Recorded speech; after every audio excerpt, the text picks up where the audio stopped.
Wazee wa kanisa, Mungu awabariki sana kwa namna jinsi ambavyo mmenipokea kuanzia siku ile ya kwanza ya Jumapili pamoja na mchungaji, lakini pia hata kwa mwaliko wa kuwepo katika juma hili sambamba na siku ya leo ikiwa ni sabato ya wageni. Jina la Bwana litukuzwe sana. Lakini pia niwapongeze wale ambao tumekuwa nao kwa juma hili, juma la uchapishaji, tukijifunza katika roho ya unabii, dondoo zinazohusu masuala mazima ya afya. Pia Mungu awabariki mno, bila kuwasahau washiriki wote kwa ujumla. Wangapi ambao ndio mara yao ya kwanza kuniona leo hii? Hawakosekana au ndo wageni wa leo? Lakini wamekuwa wengi sana. Tulikuwa pamoja kwenye makambi ya mwaka juzi hapa. Mwaka juzi tulikuwa pamoja, lakini basi Mungu ametuunganisha tena leo. Jina lake litukuzwe sana. Nimefurahi pia kuona wanakwaya. Mungu awabariki sana, kazi yenu ni njema sana, songeni mbele. Naona viwango vinazidi kupanda kila siku. Bwana awabariki sana, hata kwa wimbo wenu mzuri kabisa. Nimefurahi pia kuona marafiki zangu wale wa namna hii. Bwana awabariki sana, tunawapenda. Karibuni sana, mjisikie amani kuwepo nyumbani mwa Bwana.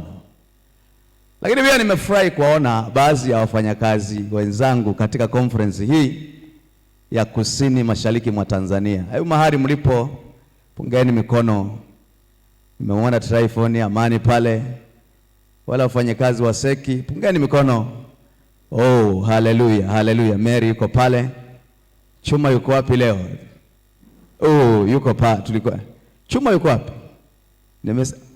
Oh, kumbe yuko pale. Asante sana, nimefurahi kuwaona. Karibuni sana pia, karibuni sana pia. Sasa bila kupoteza muda, leo kuna marafiki ambao wametuheshimu sana, wametuheshimu mno, wakasema waje wajumuike nasi katika ibada. Nami kwa namna ya pekee sana, kwa jinsi mlivyotuheshimu, mkaacha kazi zenu na mkaja, kwa kweli sina kikubwa sana cha kuwapa, bali niseme tu ya kwamba Mungu awabariki sana sana sana. Wametuheshimu mno, sio kitu kidogo kabisa kabisa kabisa kabisa. Kwa hiyo niwaalike sasa wale wageni ambao mmetutembelea leo. Pengine ni mara yako ya kwanza kabisa kuja kusali hapa, kwa maana umealikwa, si mshiriki katika kanisa la Waadventista wa Sabato. Hebu simama mahali ulipo sasa, simama mahali ulipo, simama tu, usiogope, usiogope. Mmetuheshimu sana, simama tu, usiogope, simama tu, usiogope. Yapendeza leo mbinguni takuaje. Simama, simama, simama, simama. Yapendeza leo mbinguni takuaje. Yapendeza leo mbinguni itakuwaje. Furaha. Hebu tembeni mbele sasa, tembeni muje hapa mbele, tembeni muje hapa. Wazee wa kanisa njoni hapa mwapokee marafiki zetu hao. Tembeni mbele, wazee wa kanisa njoni tuwapokee. Na wale wenyeji mliokuja nao njoni pia mbele hapa. Mbinguni itakuwaje. Yapendeza leo mbinguni itakuwaje. Wale wenyeji simameni huku nyuma. Mbinguni itakuwaje. Wenyeji simameni huku nyuma. Kama kuna mgeni umekuja naye, njoo naye hapa. Kama kuna mgeni uliyekuja naye, njoo naye hapa. Wenyeji simameni nyuma. Wenyeji sogeni kidogo, sogeni kidogo.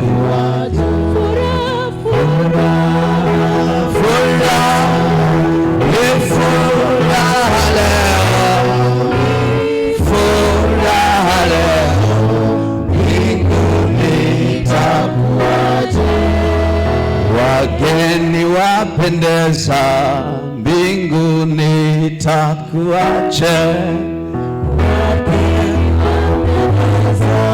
Mbinguni itakuwaje?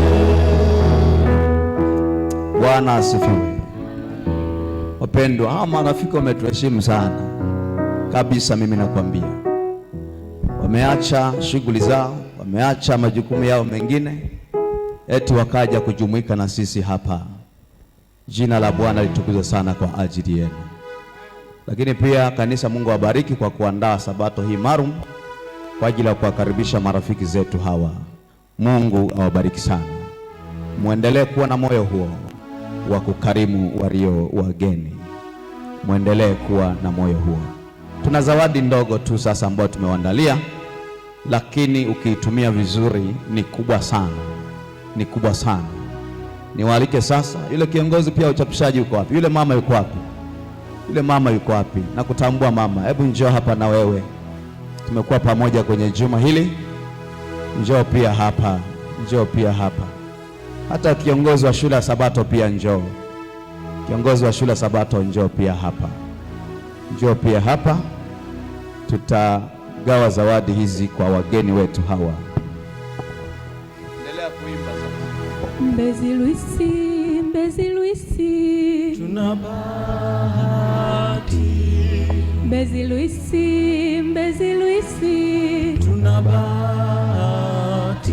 Leo wokovu umefika nyumbani mwetu. Tuna bahati. leo wokovu umefika nyumbani mwetu. Tuna bahati. na wageni, na wageni, Wana bahati. na wageni, na wageni, Wana bahati. kwani Wokovu umefika nyumbani mwao. Wana bahati. kwani Wokovu umefika nyumbani mwao. Wana bahati. washiriki, washiriki, Tuna bahati. washiriki, washiriki, Tuna bahati. kwani Wokovu umefika nyumbani kwetu. Tuna bahati. kwani Wokovu umefika nyumbani kwetu. Tuna bahati. waimbaji, waimbaji, Tuna bahati. waimbaji, waimbaji, Tuna bahati. kwani Wokovu umefika nyumbani kwetu. Tuna bahati. Kuna wale ambao wageni wao hawajafika, lakini basi wana taarifa nao. Jongea hapa mbele pia kwa ajili ya kuwachukulia zawadi ya kitabu. Karibuni sana. Endelea kuimba. Karibuni sana. Karibuni sana. Wale ambao wageni wao hawajafika, lakini wana taarifa nao. Injilio Yende mbele. iende mbele, injili ya Yesu Yende mbele. iende mbele, injilio Yende mbele. iende mbele, injili ya Yesu. Yende mbele. Ndio maana Tunawaambia yende mbele. na ndio maana Tunawaambia yende mbele. ndio maana Tunawaambia yende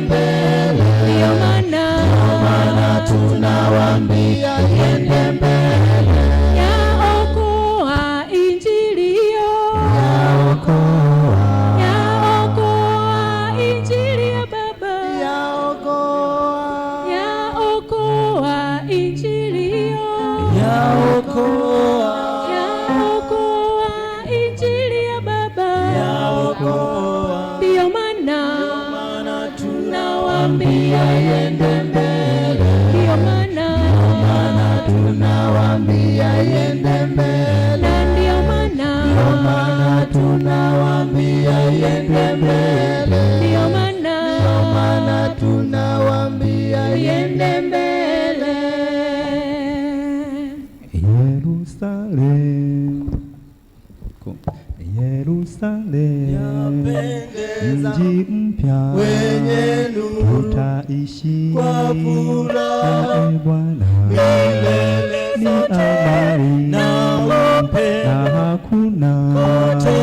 haleluya, Maskani yake pamoja nasi. Yerusalemu, Yapendeza mji mpya wenye nuru, tutaishi kwa furaha nawe Bwana, milele zote, na upendo hakuna kutengana. haleluya, Maskani yake pamoja nasi. Yerusalemu, Yapendeza mji mpya wenye nuru, tutaishi kwa furaha nawe Bwana, milele zote, na upendo hakuna kutengana. haleluya, Maskani yake pamoja nasi.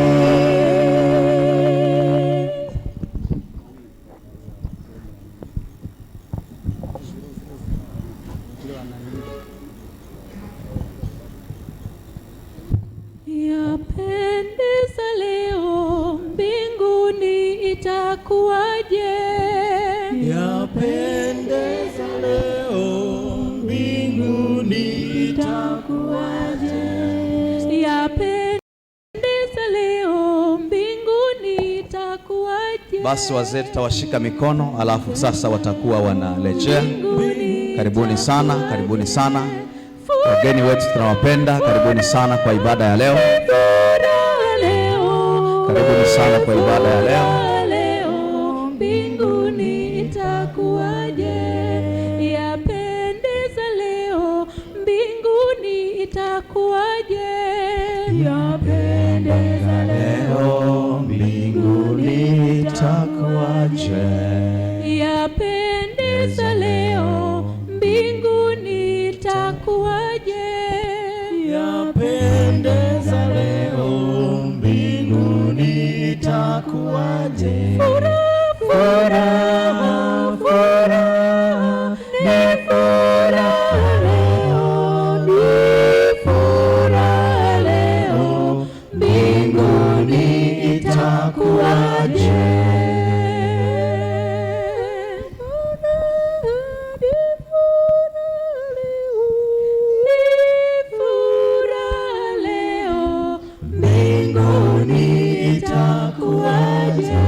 Basi wageni wetu tunaweza tukarejea sasa kwenye viti. Karibuni sana, mjisikie amani kuwepo nyumbani mwa Bwana.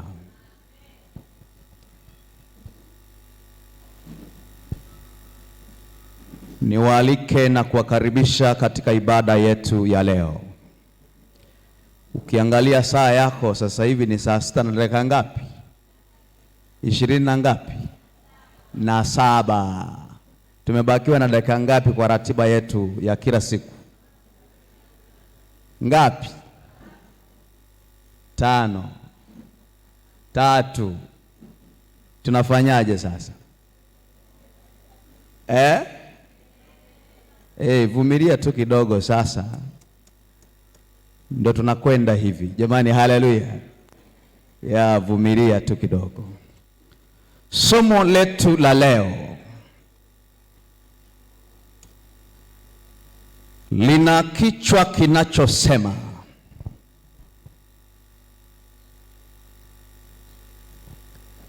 vipigo vinne alivyopigwa Shetani. Vipigo vingapi? Vinne alivyopigwa Shetani. Vipo vingi, lakini leo tutaangalia tu vipigo vingapi? Vipigo vinne. Wapendwa,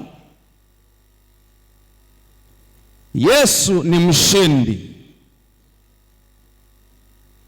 na amekuwa mshindi wa nyakati zote. Na hata sasa ninapozungumza, Yesu amekwisha kushinda. Haleluya. Tuombe. Baba yetu mwema, utukuzwe milele. Asante kwa wakati huu tunapokwenda kuumega mkate wa neno la uzima. Tufundishe kupitia Roho yako Mtakatifu. Mimi nitumie kama chombo tu, lakini neno lako likasikika vizuri katika masikio ya watoto wako na kujaza mioyo yao, ukiwaandaa kwa ajili ya uzima wa milele. Tuinuliwe juu zaidi. Kwa jina la Yesu Kristo tunaomba na kuamini. Amen. Kitabu kile cha fundi mitambo ibezi, unaweza kaiweka tu sawa. Kitabu kile cha Ufunuo sura ile ya 12 na fungu lile la 7. Neno la Mungu linaandika na kusema hivi: kulikuwa na vita mbinguni, Mikaeli na malaika zake wakapigana na yule joka,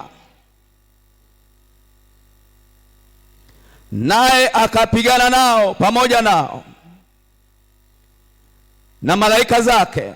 Fungu la 8, nao hawakushinda, wala mahali pao hapakuonekana tena mbinguni.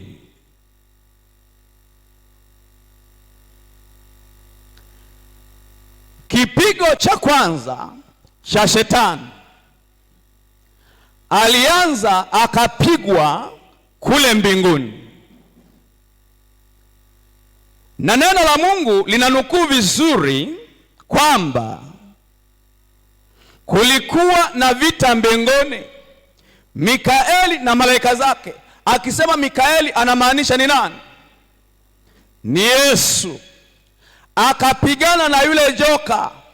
Akisema joka anamaanisha ni nani? Ni Shetani. Ngoja nikusogelee kidogo. Mungu hakuumba Shetani, bali aliumba malaika anayeitwa Lucifer. Na Lucifer alipoumbwa na Mungu alikuwa ni malaika mzuri wa kupendeza. Tunakumbushana kidogo tu. Tena ni kerubi wa kupendeza.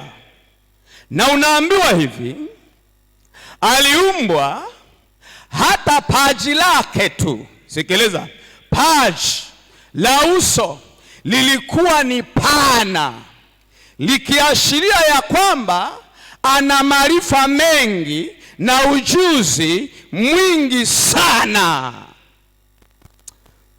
Zamani nilikuwaga nafikiria hivi, ukimwona mtu ana kichwa kikubwa, unajua huyu mtu ana akili nyingi sana. Japo hapa sijaona mwenye kichwa kikubwa. Haleluya, Bwana asifiwe. Luciferi aliumbwa na paji lake lilikuwa pana, na kutoka kwenye kiti cha enzi akitoka tu mwana wa Mungu alikuwa anafuatia yeye, na ule utukufu uking'ala kutoka kwenye kiti cha enzi, na yeye ulikuwa ukimumulika, anang'ala kwa ule utukufu. Alikuwa ni mwenye kupendeza, kerubi. Lakini bado haitoshi, na akajaaliwa akawa ni mwimbaji. Ngoja nikwambie, akitamka tu, akinyanyua mdomo wake mara moja, zinatoka sauti 10 na ngapi? 12. Walimu wamehangaika sana, wanapata sauti ngapi tu? 4. 8 ziko wapi? Na wengine wanajiunga kwaya hawajui hata sauti yao ni ipi, hawaelewi. Lakini yeye akinyanyua mdomo mara moja tu, zinatoka sauti 12. 12. Sio kazi rahisi. Nimewahi kuimba kwaya sauti ya 4. Siku hiyo ukiachwa bezi mwenyewe unakuwa unaogelea. Mara umeenda sauti ya kwanza unajishtukia, unaingia ya pili unajishtukia, ya 3, baadaye unarudi ya ngapi? Unarudi ya 4. Lakini yeye akinyanyua mdomo mara moja, 12 ni kerubi. Kilichomponza ni nini sasa wapendwa? Kilichomponza sasa, sikiliza, akataka kufanana na yeye aliye wapi?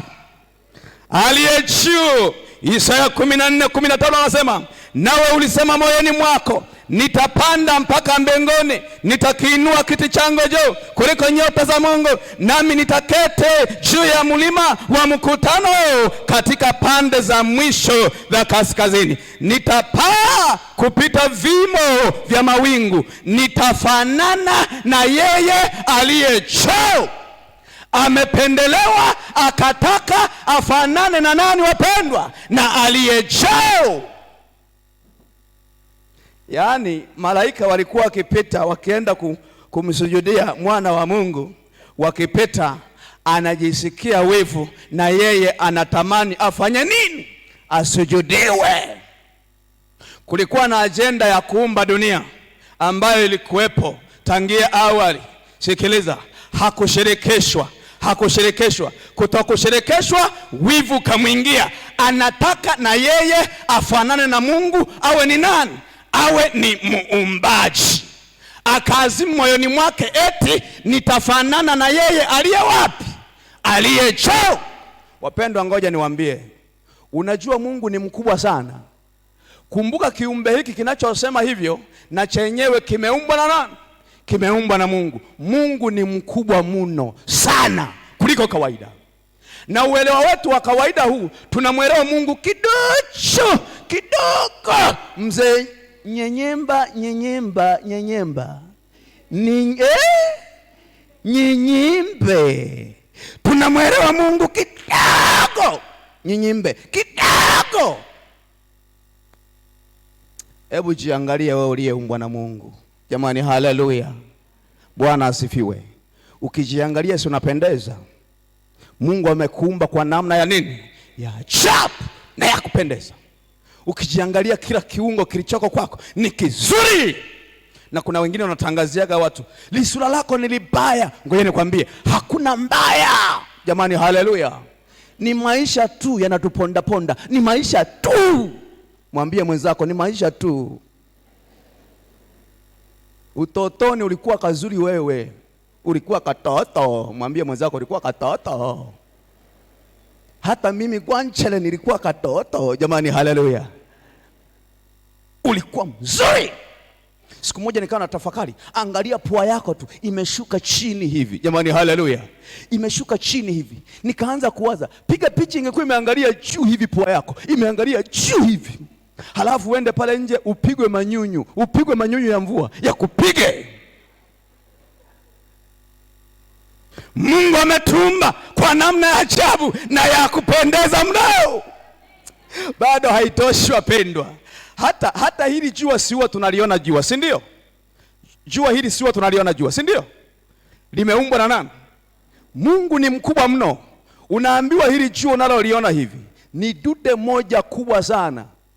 Kipenyo chake tu walipopima wataalamu wa anga wakasema ya kwamba, sikiliza, kipenyo chake tu ni kilomita 1.3927 milioni, ambapo kipenyo cha dunia tunayoikaa hii kipenyo chake tu ni kilomita 12,742. Maana yake ni nini?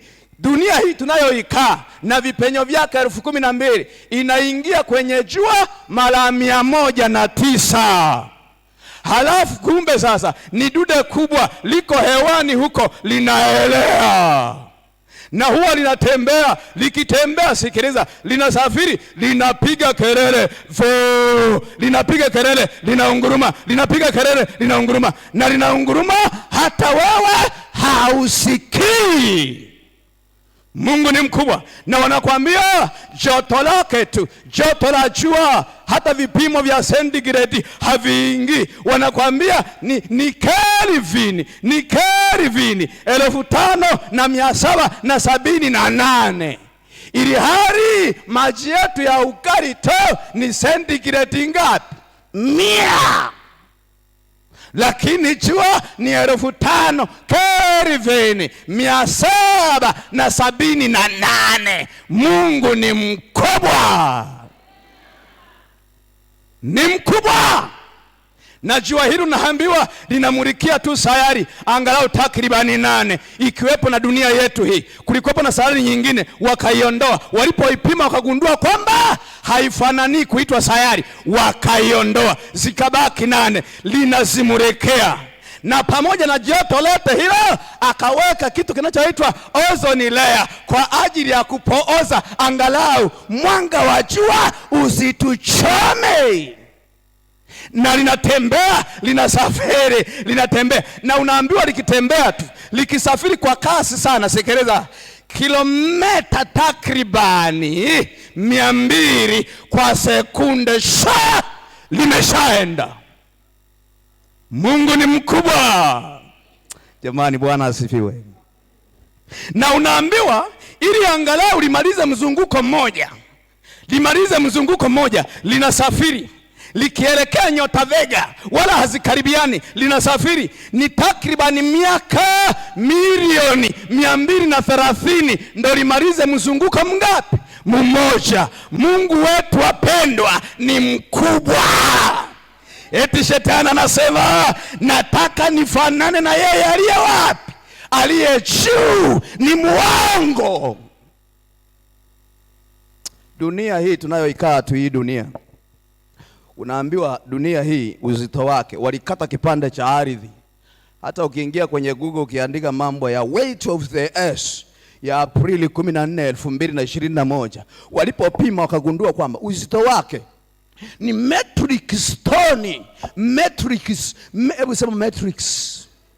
Tusaidiane basi, mbona unanishangaa sana? Sema metrics. Metrics tons 5,972. Huko mbele ongeza 018. Uzito. Mungu ni mkubwa. Zamani wakasema eti limekarishwa juu ya meza, limekarishwa. Ngoja nikwambie, kumbe linaelea hewani, wala halijashikiliwa na chochote, bali limeshikiliwa na uwezo wa Mungu. Mungu ni mkubwa. Na bado haitoshi, unaambiwa juu huko kuna masayari mengi tu. Kuna masayari mengine mengi tu yako huko angani. Takriban masayari yapatayo bilioni 2,500 aliyeyaumba ni Mungu. Mungu ni tajiri mno, yako huko. Na unaambiwa kuna takriban ya manyota bilioni 250 yako huko. Na mengine tunayaonaga usiku yakimulika. Hapa Dar es Salaam huwezi kuenjoy sana. Kama ni vijijini, halafu sio kipindi cha mbaramwezi, ukitoka nje ndipo utaenjoy kuyaona manyota yako kule angani. Mungu ameyasadifu. Na masahari mengine aliyoko huko yana viumbe, yana binadamu wanakaa huko. Ndiyo maana mahali fulani Mama White, kitabu kile cha maandishi ya awali, early writing, ukurasa wa 39 na ukurasa wa 40, anasema alichukuliwa akawa anapitishwa kwenye masayari, akakutana na binadamu kule, ni walefu halafu ni wachangamufu. Jamani, haleluya, alichukuliwa katika njozi, akapelekwa, akawa anazungushwa kwenye masayari huko juu, kwenye masayari huko juu, yako huko yanaelea angani na yako kwenye mfumo kama dunia na mifumo yake. Hii tunayoishi hii mifumo inaitwa Galaxy Milky, na yenyewe yana mifumo, yanatembea na wala hayagongani. Mungu wetu ni mkubwa. Tukutane hewani. Bado haitoshi, mnaonaga useko, kuna vitu vinashuka hivi vinashuka hivi unasema nyota hizo. Wangapi mnaonaga? Sio nyota zile, ni vimondo. Jamani, haleluya. Hata mjumbe wa Mungu mahali fulani anaandika vimondo siku za mwisho vitakuwa vikidondoka, vikituhabarisha kwamba Yesu yuko mlangoni, yako huko. Na inakadiriwa kuna takriban vimondo 1000 viko angani huko. Kazi yake ni unasema nyota, sio nyota. Hata Mbeya kiliwahi kudondoka kimondo, Mbeya pale, vimondo viko hewani huko. Mungu ni mkubwa. Na ukienda juu zaidi huko sasa, huko juu zaidi sasa, juu ya masayari na masayari sasa, huko ndio heaveni. Punga mkono kama tuko pamoja. Eti shetani anasema nataka nifanane na yeye aliye wapi? Aliye juu. Na mbingu zikamvumilia sana, harudi. Baadhi ya malaika wakamuunga mkono, takriban theluthi moja ya 3 wakamuunga mkono. Amevumiliwa, harudi. Ulipofika muda hawezi kurudi, ndipo akabadilishwa jina, akaitwa wewe sasa ni nani? Ni Shetani na Ibilisi, mwasi wa sheria ya nani? Sheria ya Mungu.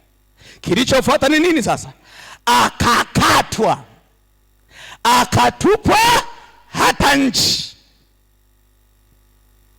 Kitabu kile cha Ufunuo sura ile ya 12 fungu la 9 anasema, yule joka akatupwa, mkubwa, nyoka wa zamani, aitwaye Ibilisi na Shetani, audanganyaye ulimwengu wote, akatupwa hata nchi na malaika zake, akatupwa pamoja nao, akatupwa hata nchi. Sikiliza, hakutupwa duniani, alitupwa hata nchi.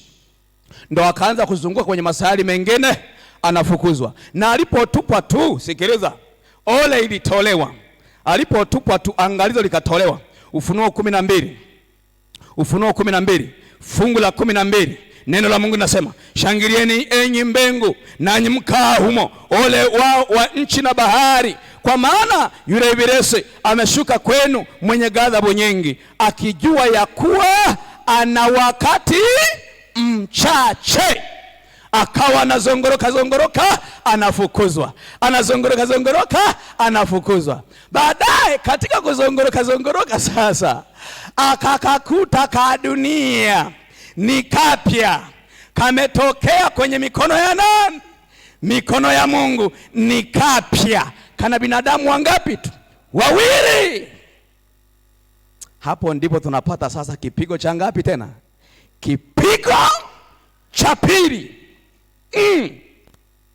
Alipokuta binadamu ni 2 tu, siku hiyo Adam na Hawa wametengana kidogo. Hawa ameenda kutembea, na katika matembezi ameusogelea ule mti wa nini? Wa ujuzi wa mema na nini? Na mabaya.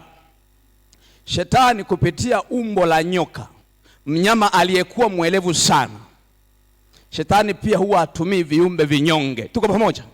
Anatumia vitu vilivyo special, vizuri. Ndio maana hata matapeli siku hizi anavaa suti. Suti. Alafu anakutapeli mpaka unashangaa. Akatumia nyoka, mnyama mwelevu, akamdanganya mwanadamu. Na alichomdanganyia unajua ni nini? Anamwambia ati hivi ndivyo alivyosema Mungu, matunda yote ya bustani msile. Ati hivi ndivyo alivyosema Mungu, akitaka mwanadamu atilie mashaka kauli ya nani? Kauli ya Mungu. ati hivi ndivyo alivyosema Mungu. Na ile triki haikuwa triki ya kawaida.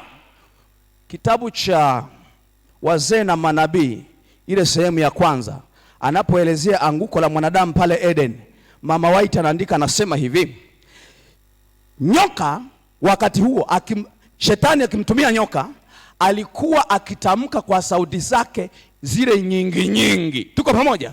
Tuko pamoja? Si nimewambia akiimba mara moja zinatoka sauti 10 na ngapi? 12. Kwa alikuwa akitamka, anatamka mara moja, ila zinatoka sauti nyingi nyingi za kuvutia sana. Niwatolee mfano. Rudia. Ati hivi ndivyo alivyosema Mungu. Haya, 1 2 3 twende. Sauti zenu bado hazijawa vizuri, mnaharibu.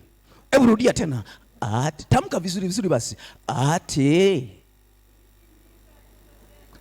Turudie tena. Ati hivi ndivyo alivyosema Mungu. Twende 1 2 3. Ati hivi. Mmejitahidi angalau kidogo. Ikisikika kwenye masikio ya Hawa, anavutiwa. Na shetani akamhakikishia kwamba mkila hamtakufa hakika. Na kwenda haraka kwa sababu ya muda. Hamtakufa hakika, bali mtafumbuliwa macho na mtafanana na yeye. Maandiko yanasema mwanamke alipoona ule mti wafaa kwa chakula, akasikiliza maneno ya shetani na iberesi, akachuma tunda, akala, akahonyola. Honyo. Unajua kuhonyola wewe? Akahonyola. Mbona mnashangaa? Ulishawahi kula embe liloiva ukalingata? Huko ndiko kuhonyola. Akala. Pam. Na anamaliza tu kula, na shangaa anachiona mazingira yamebadilika. Akachuma jingine, akampelekea na mume wake. Na mume wake alipoona mwenzake ameshakula tayari, na yeye akataka aende na mke wake, akamnyang'anya, na yeye akahonyola honyo, akala tam. Na mjumbe wa Mungu kitabu cha Ellen White ni mahali fulani anaandika, anasema hivi: Adamu asingalikula kwa vile Mungu aliumba kutoka patupu. Tuko pamoja? Tuko pamoja? Alikuwa na uwezo wa kumuumbia mwanamke mwingine, akaachana na huyu. Mjumbe wa Mungu anaandika, anasema lakini walipokula tu mazingira yakabadilika, na Mungu alikuwa anakuja kuwatembelea pale bustanini. Mara akaja kuwatembelea, wakakimbia, wakaenda, wakajificha. Na Mungu akaja akaita, Adam, Adam, uko wapi? Adam anasema, nalisikia sauti yako bustanini, nikafanya nini? Nikajificha, maana nili uchi. Na uchi unaozungumziwa hapa ni uchi wa namna mbili. Uchi wa kwanza ni uchi wa kimwili. Uchi wa pili ni uchi wa kiroho, wa kuondoka kwa haki ya Yesu Kristo. Anasema maana nili nini? Nile uchi. Wakaanza kusingiziana hapo. Unajua wakafanyaje wale jamaa?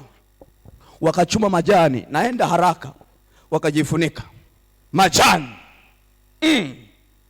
Wote wakatokeza mbele za Mungu na majani yao. Haleluya. Sikiliza Mungu alichokifanya pale. Sikiliza, mwanadamu amepotea, dhambi imeingia. Alikuwa hajawahi kumwona mnyama ni mkali kwake, akashangaa wanyama wamebadilika ghafla, mazingira yamebadilika ghafla. Hajawahi kuona hata jani la mti likidondoka. Majani ni majani kibichi, lakini cha ajabu, kwa sababu ya dhambi, anashangaa anaona majani yanaanza kupokoteka. Dhambi inaathiri kila kitu. Dhambi ina uwezo wa kuathiri hata paka wa nyumbani kwako. Kuna mtu mmoja ni mwenye mahasira tu, akifika hata kwa kapaka kwa familia yake na mahasira yale kwa sababu ya dhambi, kakilia tu nyamu, kanaomba ugali mkocho, nenda huko, kanapigwa kibano dhambi. Sikiliza, Mungu alichokifanya, kwa sababu ni mwenye upendo, akatafuta mwanakondoo akamleta mbele ya Adamu, na mwanakondoo yule ni ishara ya Yesu Kristo aliyechinjwa tangu kuwekwa misingi ya dunia, akaletwa mbele ya Adamu. Adamu akaambiwa mchinje mwenyewe. Adamu kwa machungu mazito, mzee nyenyembi, akamchinja. Hajawahi kuona damu inatoka, lakini kwa sababu ya dhambi akamchinja kondoo. Kondoo akimwakilisha Yesu Kristo aliyechinjwa tangu kuwekwa misingi ya dunia, akamchinja. Halafu ile ngozi akawafanyishia mavazi. Vazi la haki la nani wapendwa? La Yesu Kristo aliyechinjwa tangu kuwekwa misingi ya dunia ya ulimwengu. Napiga picha sasa, unaposoma Biblia tafakari pia. Nilipokuwa nasoma habari hizi nikatafakari. Akawaambia wamejifunika majani, toeni takataka hizi, toa. Wakatoa. Vaeni hii sasa, vaeni. Wakavaa. Jamani, haleluya, wakavaa. Napiga picha sasa, wanaambiwa angalianeni. Jamani, haleluya. Zamani sisi ukinunua nguo mpya, mzazi anakuvalisha. Kulikuwa na vinguo vina rangi nyingi, vina mifuko hapa na mfuko hapa. Hapa rangi nyeusi, huku nyekundu, huku ya buru. Unaambiwa tembea kidogo, unatembea kidogo. Geuka, unageuka. Jamani, haleluya. Nguo mpya, wakavishwa vazi la haki la Yesu Kristo, kikarejeshwa kilichopotea pale Edeni. Na kiliporejeshwa sasa, kikatangazwa kile kipigo live. Angalia hapa kilivyotangazwa. Kikatangazwa kile kipigo. Kitabu cha Mwanzo 3:1 na fungu la kitabu cha Mwanzo 3:15 anasema, nami nitaweka uadui kati yako na huyo mwanamke, na kati ya uzao wako na uzao wake, huo utakuponda nini? Kichwa, na wewe utamponda nini wapendwa? Kisigino. Akatangaziwa shetani ya kwamba sasa wewe, sikiliza, uzao wa huyo mwanamke. Ukisikia mwanamke, inaweza ikawa na maana mbili kwako. Maana ya kwanza, tuko pamoja, ni jinsia ke kama unavyoelewa. Maana ya pili sasa kibibilia ni kanisa. Tuko pamoja? Uzao wa huyu mwanamke, wewe utauponda kisigino. Tuko pamoja? Kisigino. Maana yake shetani atatuponda kisigino. Atatupondaje kisigino? Kupitia magonjwa, kupitia ajali, kupitia changamoto mbalimbali, kupitia vifo, anatuponda kisigino. Kupoteza wapendwa wetu, anatuponda kisigino. Ila yeye tutamponda nini? Kichwa. Tutampondaje kichwa? Kwa jina la Yesu Kristo aliye hai. Yesu na mshende. Na ngoja nikwambie, na kweli shetani tunamponda kichwa. Ndio maana hata leo mtu akija na mapepo yake, ukitaja tu kwa jina la Yesu Kristo aliye hai, utasikia mapepo nasema tunatoka jina la Yesu Kristo aliye hai. Hata mchawi akisikia jina la Yesu Kristo anatetemeka. Mchawi anatetemeka. Mama mmoja, si kama nishaye kuambia kisa hiki, ni mchawi kule kusini kijiji fulani. Nikaenda nikamtembelea, nimeomba kwa jina la Yesu. Nilipofika nikamkuta anapepeta mahindi. Angalia Yesu alivyoacha. Nilipomwangalia visare, hapa amevimba, ana kagundo hapa, kamevimba hapa. Kuangalia vizuri, kuna shanga mbili zimetokeza kutoka kwenye nyama, zimetoka nje, zimechungulia hivi. Shanga. Kuziangalia vizuri, akakosa ujasiri, akaweka mahindi, akaingia ndani. Akaanza Nikisema kukukurubani wananielewa? Mtaelewa tu leo. Yaani nikaona sikia vyombo ndani. Mmenielewa? Huku ndo kukukurubanya. Punga mkono kama tuko pamoja. Akawa analiza vyombo kokoro. Nikamwambia mama njoo, nimekuja kukutembelea. Unafikiri alitoka? Hakutoka ng'ong'ongo. Hakutoka. Nikaomba, nikarudi nyumbani. Na kile kijiji wanamuelewa ni mtata. Nikafika nyumbani nikamshukuru Mungu kwa jina la Yesu. Nikalala asubuhi na mapema. Bado tumelala kusini kule na Chingwea. Nikashangaa mlango na gongo hodi, mchungaji Gwanchere, nimekuja. Kusikiza sauti ni yeye. Nikatoka kwenda. Ninafika ninamkuta yeye. Anaanza kuniambia, mchungaji Gwanchere, nimekuja. Niangalie kama sina kovu lolote. Na amevaa kama alivyokuwa amevaa jana humu. Amevaa kuishia humu. Si unajua anavyofungaga hivi kanga au kitenge. Wanawake mmenielewa? Ananiambia niangalie kama sina kovu lolote.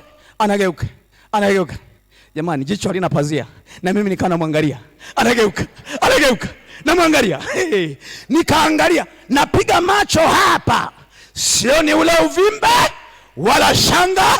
Akalia, niombe.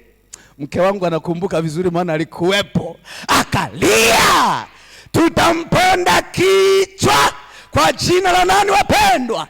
Kwa jina la Yesu Kristo aliye hai. Mathayo sura ile ya 2 fungu lile la 1 hadi la 3, naweza kupata habari hiyo vizuri pale. Neno la Mungu linaandika na kusema, Yesu alipozaliwa katika Bethlehemu ya Yuda, zamani za mfalme Herode ya Uyahudi, zamani za mfalme Herode, tazama mamajusi wa mashariki walifika Yerusalemu wakisema, yuko wapi yeye aliyezaliwa mfalme wa Wayahudi? Kwa maana tuliona nyota yake mashariki, nasi tumekuja kumsujudia. Fungu la 3, basi Herode aliposikia hayo alifadhaika. Unajua maana kufadhaika? Alifadhaika.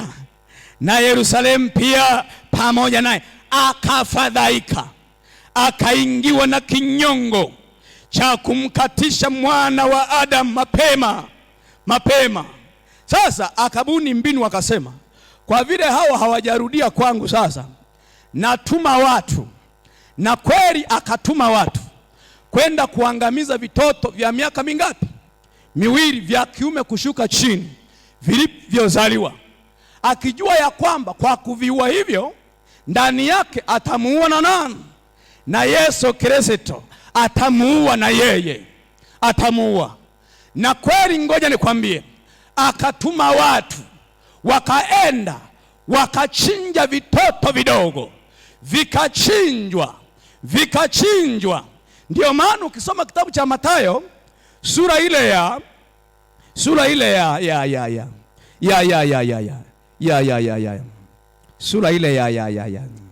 tuko pamoja, ile sura ya 2 fungu lile la 18. Sikiliza neno la Mungu linasema hivi, sauti ile kalama, kilio na maombolezo mengi, Raheli akiwalilia watoto wake, asikubali kufarijiwa kwa kuwa hawako. Vitoto vichanga vilichinjwa, wamama walilia. Ndipo likatimia lile neno lililonenwa na Yeremia. Ukisoma kitabu cha Yeremia sura ile kitabu cha Yeremia sura ile ya 30 na kitabu cha Yeremia sura 31 fungu la 15, anasema, Bwana asema hivi, sauti imesikiwa Lama, kilio na maombolezo mengi, Raheli akiwalilia watoto wake, asikubali kufarijiwa kwa kuwa watoto wake kwa kuwa hawako.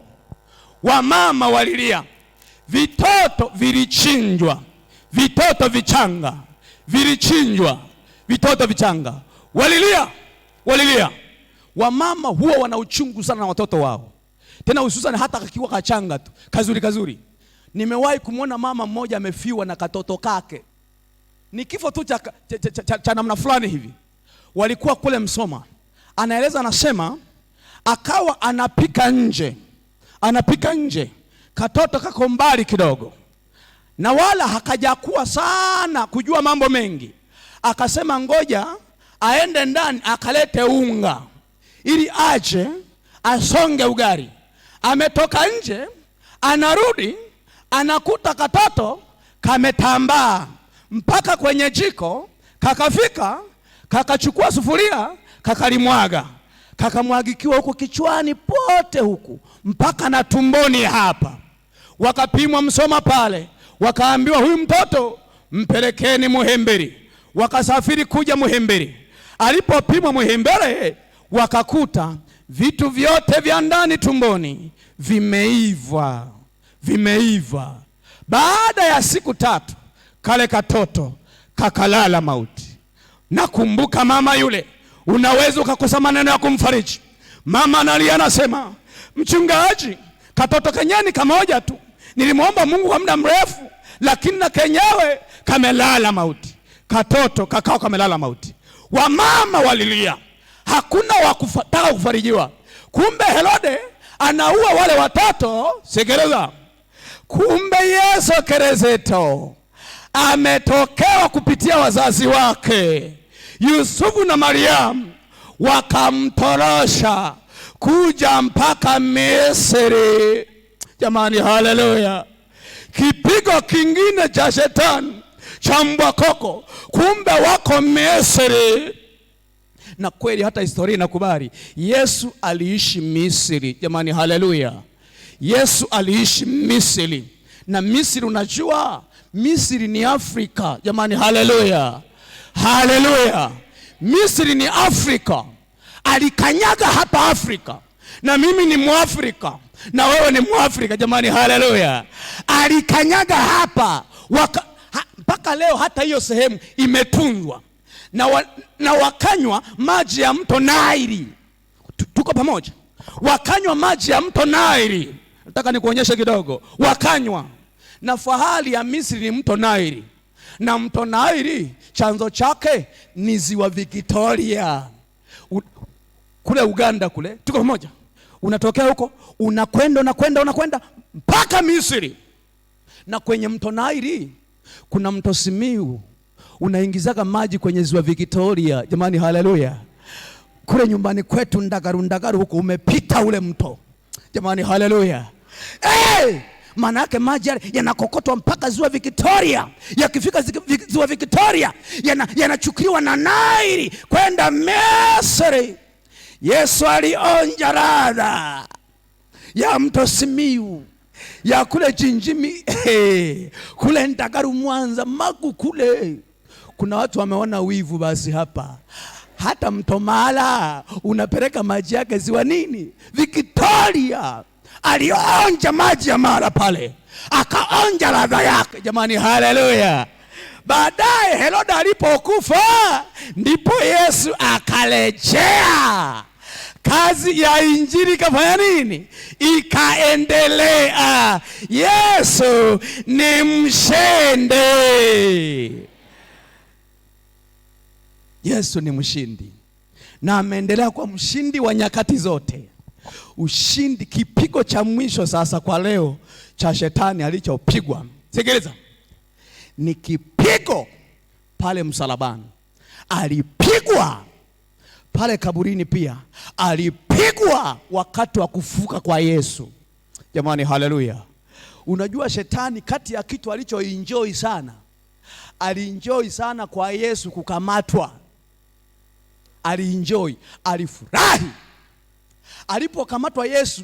Mapepo na mashetani yakawaingia watu, yakawa yanatamka, asulubiwe, asulubiwe, asulubiwe, asulubiwe, damu yake na iwe juu yetu na juu ya watoto wetu. Mama White kwenye kitabu cha Tumaini la Vizazi Vyote anaandika, anasema kwenye kipengele cha kusulubiwa kwa Yesu, anasema hivi: yaliyokuwa yanatamka asulubiwe ndani ya watu ni mapepo kabisa na shetani mwenyewe. Asulubiwe, anajua ya kwamba akishamsulubisha tu, akifa msalabani, kuisha habari Lakini jambo la ajabu ni hili, sikiliza. Ilikuwa yapata saa 6 mchana, mara jua likafumba, likawa giza. Masaa mangapi? Masaa 3.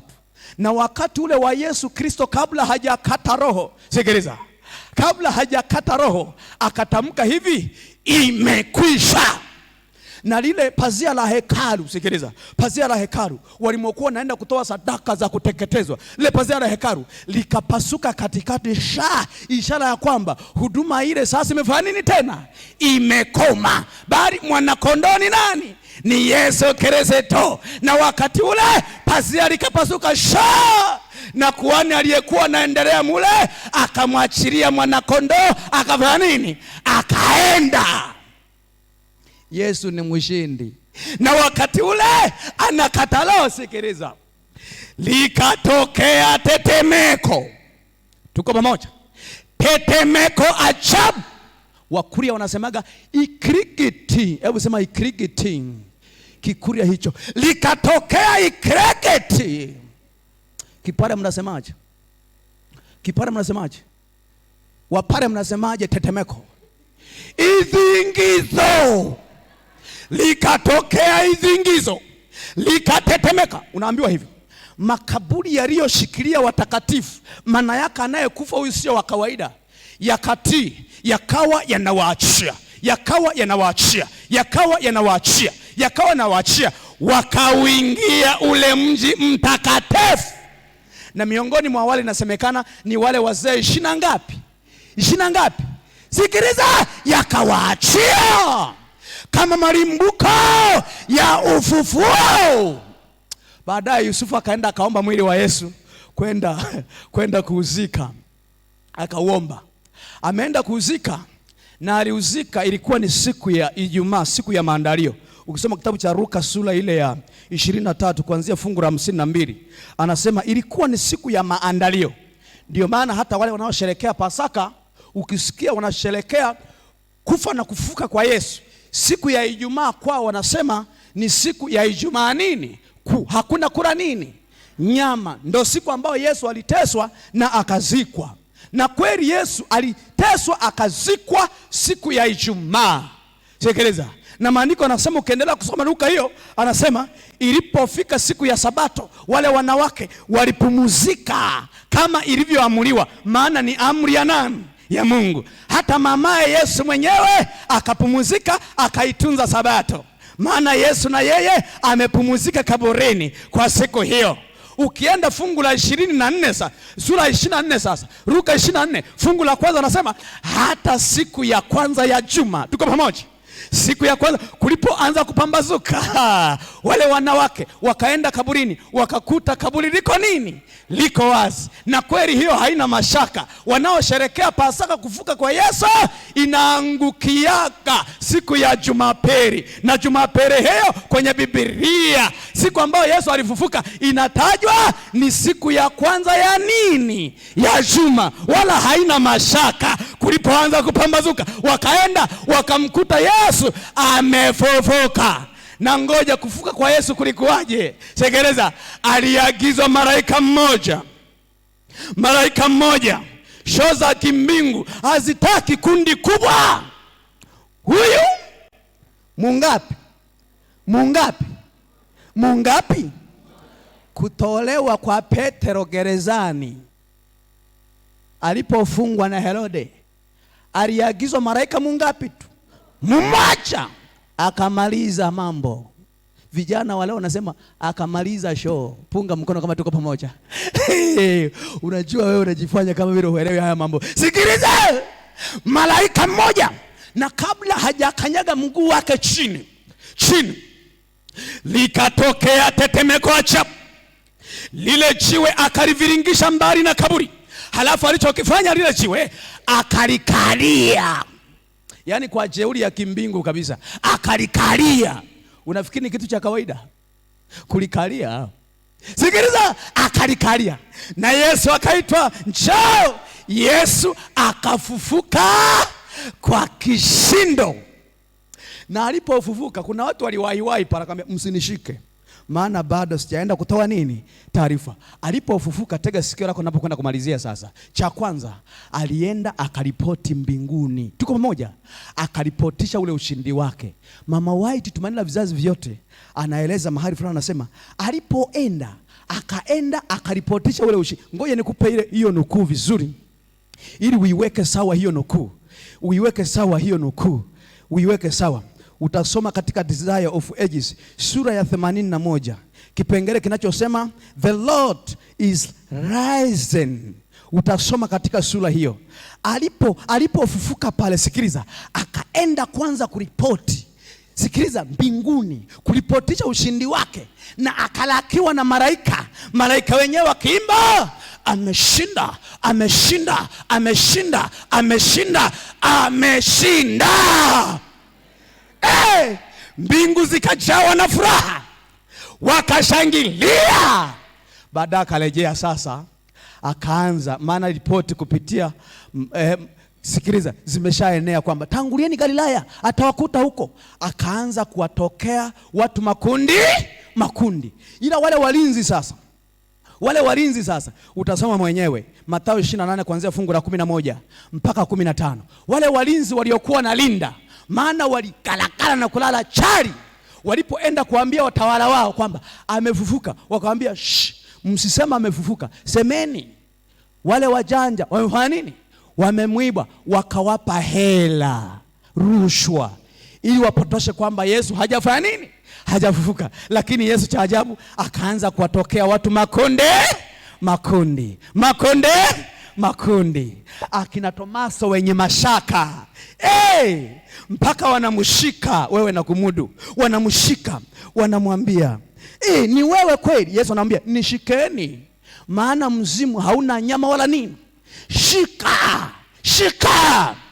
Tomaso angekuwa Msukuma na tunavyoshangaaga sisi, hubebe ndo wewe. Sikiliza, wanamshika ili wahakikishe na kweli ni yeye. Na alipotokea hapo sasa, akakaa nao siku 40. Ilipofika siku ya 40 tu, sikiliza, angeendelea kukaa mpaka siku ya 50. Siku ya 50 ilikuwa ni siku ya Pentekoste. Ndio maana anapowaaga siku ya 40 anamwambia, nendeni mkakae katika chumba cha juu, mmalize tofauti yenu mpaka Roho wa Mungu atakavyo nini? Atakavyowaajirieni. Na kweli ukifuatilia vizuri, alipoaga siku ya 40, walipokaa tu mpaka siku ya 10, Roho Mtakatifu akawajiria juu yake, amagawanyika kama ndimi za nini? Ndimi za moto. Sikiliza, akawaaga. Mara kiwingu kikaja, anawaambia, nyumbani mwa Baba yangu mna makao mengi, kama sivyo ningelifanya nini? Ningeliwaambieni. Yesu ni mshindi. Yesu ni mshindi. Na hata kwako ni mshindi pia kabisa. Habari hizi niamini na hakika kabisa, Yesu ni mshindi. Wala usiishi kinyonge. Yesu ni mshindi na yuko hai. Alipaa kwenda mbinguni, yuko hai, na kazi yake ni kutuombea. Yesu yuko hai. Kuna watu leo wanapotosha, hata Yesu haji. Ngoja nikwambie, Yesu anakuja kabisa na yuko hai. Mwaka jana tukao kwenye mikutano inaitwa Homecoming kule Burundi. Tulikuwa na mchungaji mmoja wa Tanzania, sitamtaja tu kwa jina. Alikuwa anahubiri kwenye kituo jirani. Jamaa mmoja, mke wake akajitoa kwa ubatizo, linatokea Kongo. Nilikatili vibaya mno. Likasema, mke wangu ukibatizwa na kuua.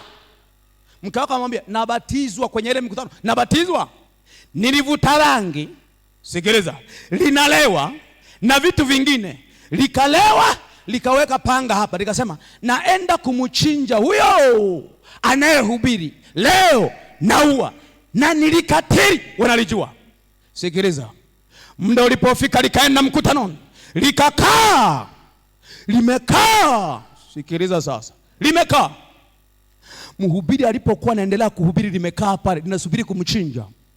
Mhubiri akitaja tu, kwa jina la Yesu, jamaa anashuhudia, anasema, moto unatoka kwenye midomo ya mhubiri, unakwenda unamfunika pale alipokaa. Jasho likaanza kumtoka.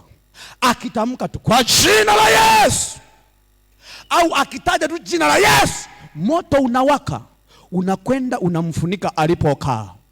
Muda ulipofika, wangapi wako tayari kumpokea Yesu Kristo kuwa Bwana na Mwokozi wa maisha yao? Jamaa akachomoka, akatembea mbele, akajitoa kwa ubatizo. Jasho linamtoka. Unaambiwa hivi, pombe zote zimeisha, bangi zote hazimo humu. Ni mtu mwenye akili timamu, na mke wake akajongea mbele.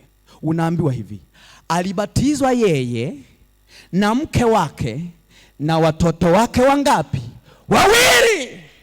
Yesu ni mshindi. Kiwingu kikaja, Yesu akapaa katikati ya wingu.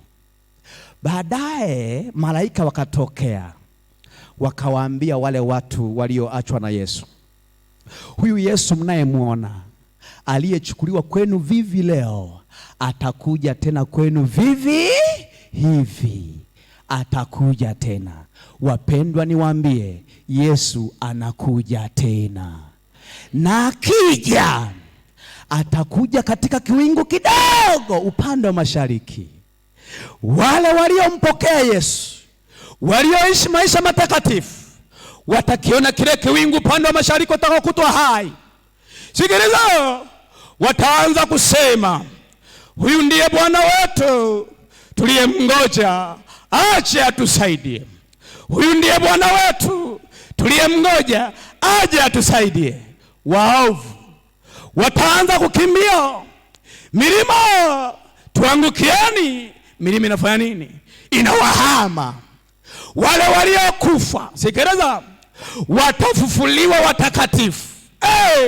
Wataungana na watakatifu walio hai, kisha tutamlaki Bwana wapi? Hewani.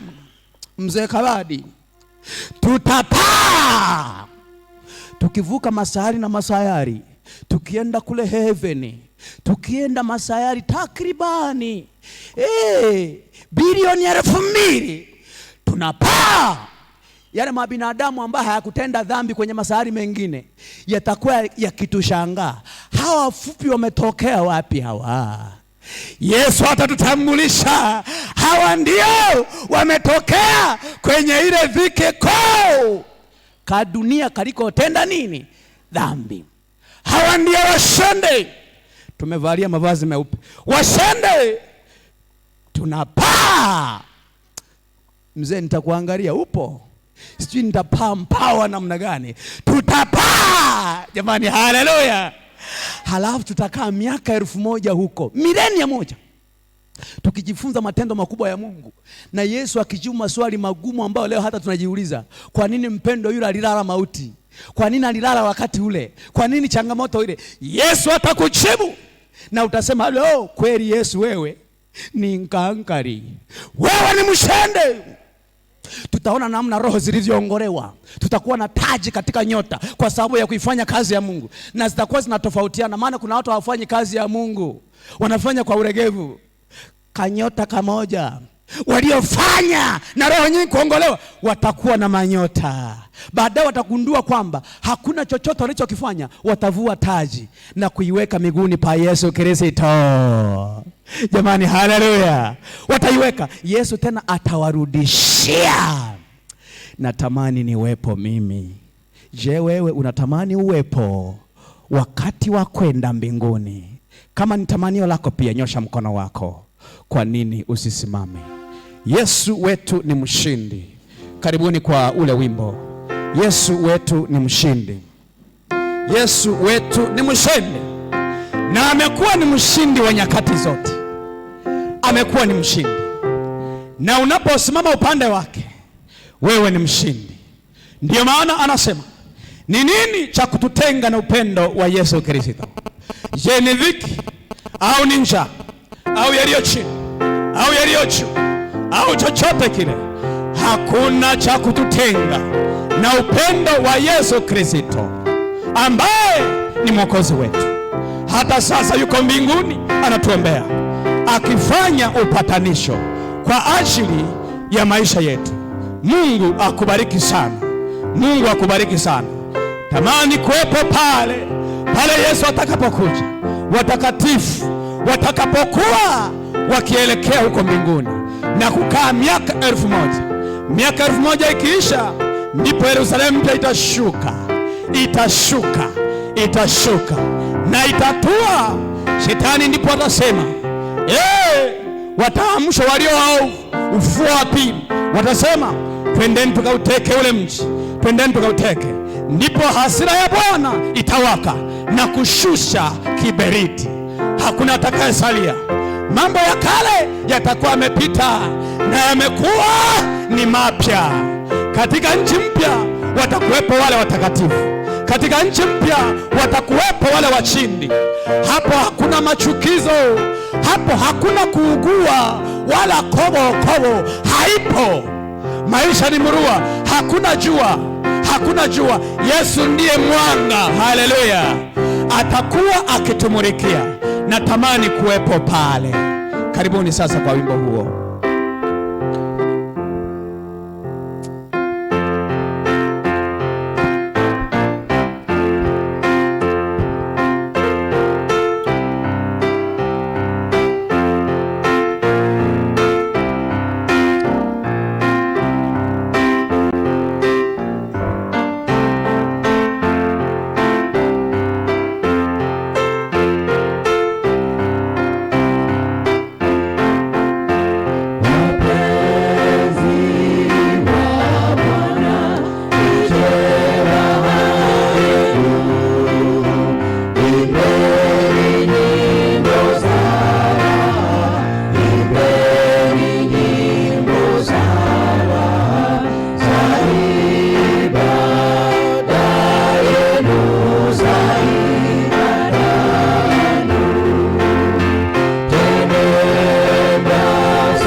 Katikati yetu, sifa ya wale watakaoenda Zayuni ni wale waliobatizwa katika maji mengi kama Yesu alivyobatizwa, ndio watakaoenda. Na anasema aaminie na kubatizwa ataokoka, asiyeamini atahukumiwa.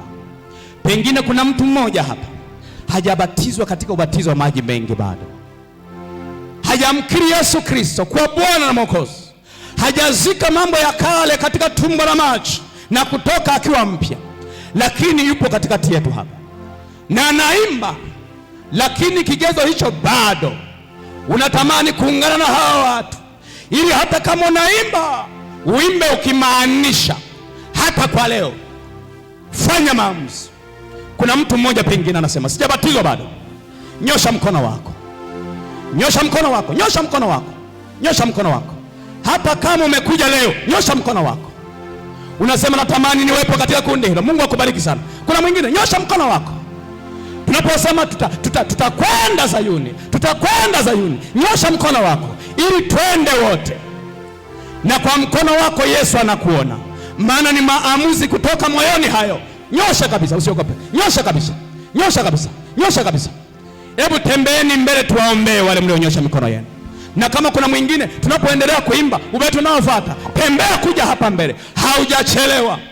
Mimi nilifanya maamuzi siku moja tu, na hata kuna watu walifanya maamuzi ya kubatizwa katika maji mengi, wakampokea Yesu Kristo kuwa Bwana na Mwokozi wa maisha yao.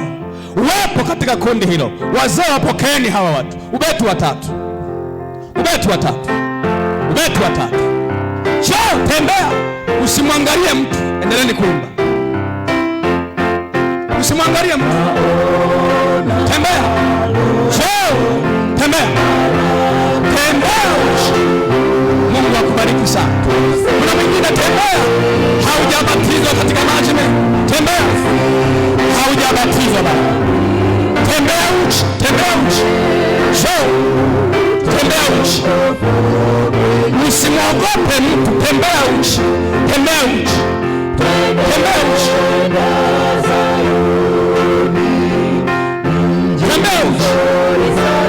Hata kuna vijana wengine wanasema, hata nimalize shule ndio nibatizwe. Unajidanganya. Hakuna aijuaye siku wala saa ambayo Yesu Kristo atakuja hapa. Mwingine anasema, wewe nicheze niibie mitihani kwanza. Unajidanganya. Yatoe maisha yako kwa Yesu sasa. Tembea uje kijana, tembea uje. Wakati ni sasa, yatoe maisha yako ili Yesu atakapokuja twende mbinguni wote. Tembea kama hujabatizwa bado. Tembea uchi. Njoo, tembea uchi.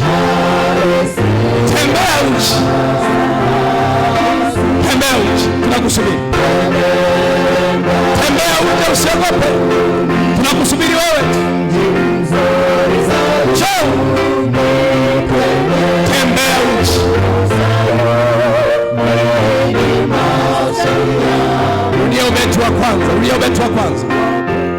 Rudia ubeti wa kwanza. Pengine kuna mtu mmoja bado anafikiri. Tembea uje, haujachelewa. Yatoe maisha yako kwa Yesu Kristo. Kama unajua hujabatizwa na una miaka hata 13, 14, 15 na kuendelea, yatoe maisha yako kwa Yesu.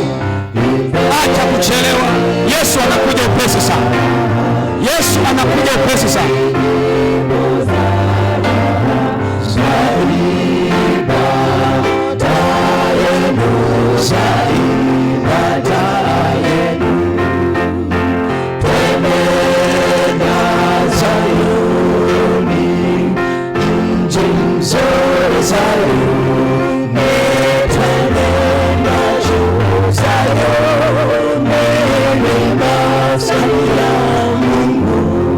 Ubeti unaofuata wa pili sasa. Kama kuna mtu anasasta naogopa, msindikize. Huu ni wa kuwasindikiza wale wanaogopa. Muulize, umebatizwaje wewe? Muulize, halafu msindikize kuja hapa. Muulize, msindikize rafiki yako huyo. Mwokoe. Msindikize tembea hapa. Tembea sasa. Msindikize kama naogopa kutembea mwenyewe.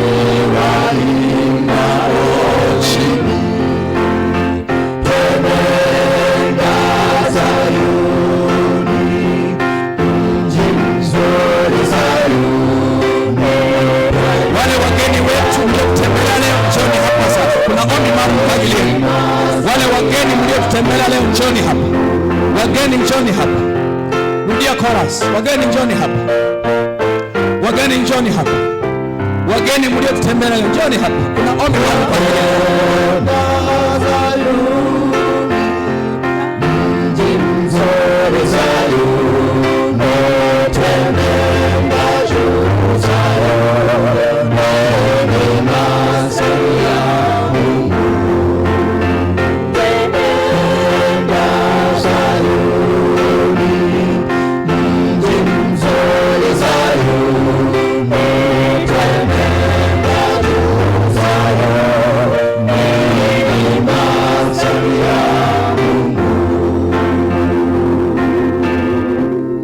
Baba yetu na